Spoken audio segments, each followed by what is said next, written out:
Good morning, ladies and gentlemen. Welcome to Gashi's Kama TV, the tallest man in Black Africa. Raila Amolo Odinga and Azimio seems to be getting it right this time round as far as IEBC is concerned. Because without having a reformed IEBC, there is no need of going to the elections. I've always told my friends that Azimio will make a big mistake if they allow William Samoei Ruto to continue with nominating the commissioners of the IEBC, including the chairman himself. Because, like he said yesterday, you cannot have one team appointing the referee, yet it is competing with another team, unless it is competing within itself. Unless it is competing with itself, that is.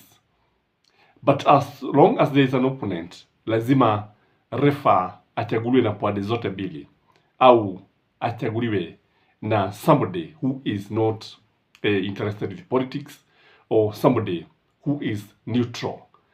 But still I know, in politics, you cannot be neutral. There is nothing like being neutral in politics. You must have, somebody must actually appeal to you, and you must like one person than the other. His policies, his ideas, his modus operandi, and so on and so forth. So this time round, I want to commend Raila Amolo Odinga for saying that there is no way that Azimio is going to let William Samoei Ruto nominate or appoint the commissioners. And what is happening here is that, according to the National Dialogue report, there must be, according to that agreement, Azimio leader, that is Raila Amolo Odinga, and Kenya Kwanza, Uhuru Muigai Kenyatta, they must sit down and nominate the commissioners. One mistake that Raila has always been doing, I've told you that Raila is a good man from the heart. Very good. A nationalist. Somebody with a clean heart. Somebody with clean intentions, good intentions. Someone who means well. So one mistake ambayo baba mara kwa mara huwa anafanya ni kuchagua watu looking at the national prisms. Anachagua watu ati ndio aonekane yeye ni mzalendo. But when you look at William Samoei Ruto, William Samoei Ruto does not care. He goes for loyalty. He goes for people who are very, very trustworthy. Wale watu ambao who we can say have passed the test of time and the test of trust, kwamba unaweza kumwamini huyu mtu 100%. And that is how, again, when you look at William Samoei Ruto, when he was when they were forming cabinet with Uhuru Muigai Kenyatta, well, Uhuru went for many people from his appointees from all corners of the world, that is the Republic. William Samoei Ruto went for his tribesmen. And if you ask me, William Samoei Ruto, unlike Raila Amolo Odinga, will always go for people whom he can trust. So here comes the IEBC. When it comes to the IEBC, I would ask Raila Amolo Odinga to forget the national outlook of the IEBC. Go for people you trust 100%. Go for people who are very loyal to you. Go for people who will never betray you. Go for people who would want you to win the elections. Go for people who are incorruptible. You know, some people are very corrupt. Show them the money, and they will give you their mothers. Show them the money, na watakupea watoto wao. If you look at the way Raila Amolo Odinga nominated somebody like, many people don't know that somebody like Isaac Mwaura, there's a State House spokesman, came to politics through Raila Amolo Odinga. Raila Amolo Odinga ndiye ambaye alimteua akaingia bunge, and because of he came through the people with special needs, and he was nominated to parliament. Today, if you look at Isaac Mwaura has no kind words for Raila Amolo Odinga. Now, he looks at the side that the bread is buttered. That is why he speaks so well about William Samoei Ruto. If you look at William Samoei Ruto, and he was naming Baraza la Mawaziri, he did not go for competence. He went for royalty because he wanted to consolidate his power. Because at that time, he felt very insecure. In fact, sometimes I was telling my friend that any government, when any government comes to power, the first thing it tries to do is to consolidate power. As long as you look like at the situation and you feel that you need to look over your shoulders, you first consolidate power. And I think that is what William Samoei Ruto first did. But when you look at somebody like Mwai Kibaki had been in government for quite some time, and Uhuru Muigai Kenyatta, who was defeated, was not a threat to him in any way. In fact, they were great friends, only competing in politics. But there was a lot of respect between Uhuru Muigai Kenyatta and his mentor, Mwai Kibaki. So here, Raila Amolo Odinga should go for people who he trusts very much.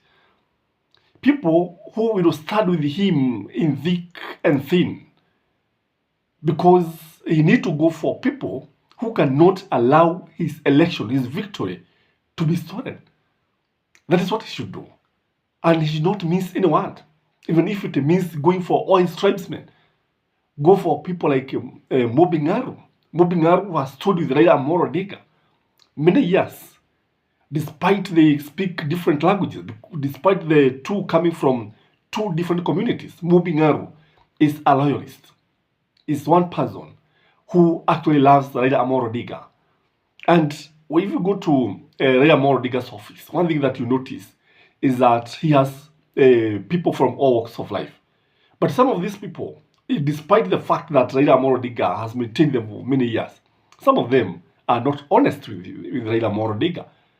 So what you need to do is that because this victory must be protected at all costs, whether it is Kalonzo or Raila Amolo Odinga, if they get it wrong with Iebc, they should forget the presidency in 2027.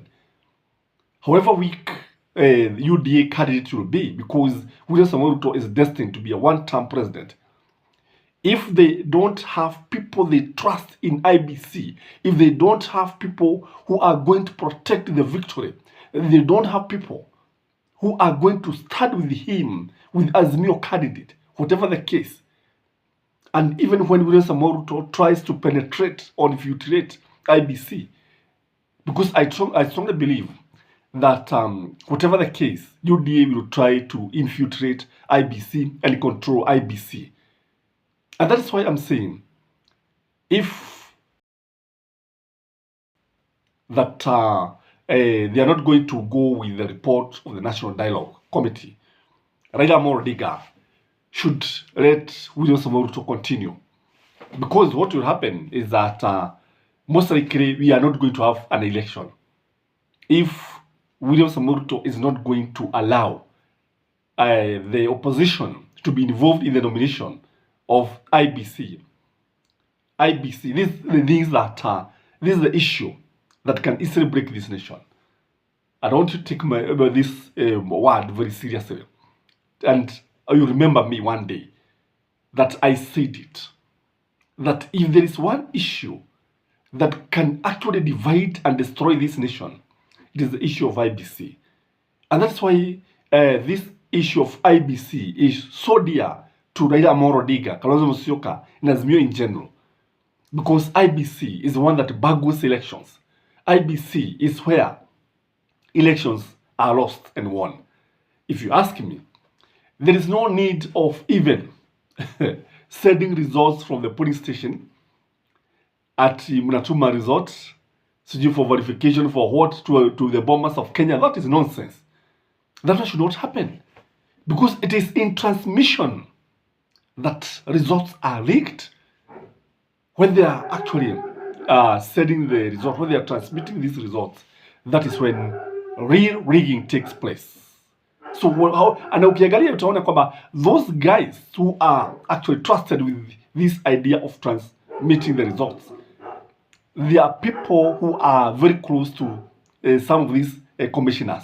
That is why I'm saying that Raila Amolo Odinga should go for the best. He should not even go for competence. Go for people who are very loyal to him, people who will not fail him, people who will stand with him, people who will tell him that it is like this. I don't know what you think, but from where I sit, Raila Amolo Odinga should be involved in nominating. Have a blessed day. Bye-bye.